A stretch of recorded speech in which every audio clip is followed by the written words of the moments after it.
අපි දැන් හදන්න යන්නේ ඩෙසර්ට් එක. රෝස්ටඩ් රටකජු ග්‍රෑම් 175යි ටිකක් රත් කරගත්තු මිල්ක් ග්‍රෑම් 250 මිලිලිටර් 250යි. දෙක එකට දාලා ටිකක් වෙලා පෙඟෙන්න තියන්න විනාඩි 30ක් විතර. හරිද? ඊට පස්සේ ඒ අතරේ ඔයගොල්ලන්ට පුළුවන් වෙනම තැටියක් අරගෙන බ්‍රෂ් කරන්න තෙල් ටිකක්. ඒකට හේතුව අපි හදාගත්තු මිශ්‍රණය දාන්න එකට.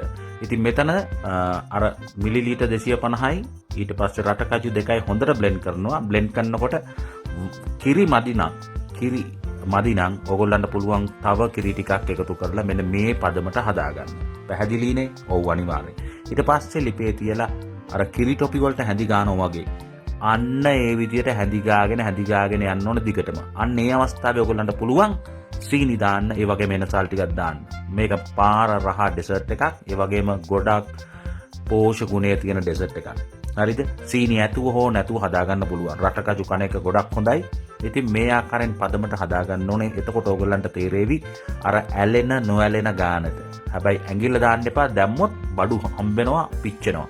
ඉතින් මේ විදියට හදාගත්තු කඩල රටකජු ටික මෙන්න මේ ආකාරයෙන් හොඳට අතුරල ඉවර වෙලා පෑන් එක දාලා හොඳට නිවෙන්න අරින්න පැයක් එකමාරක් විතර ෆ්‍රිජ් එකේ තිබ්බත් කමන්නේ.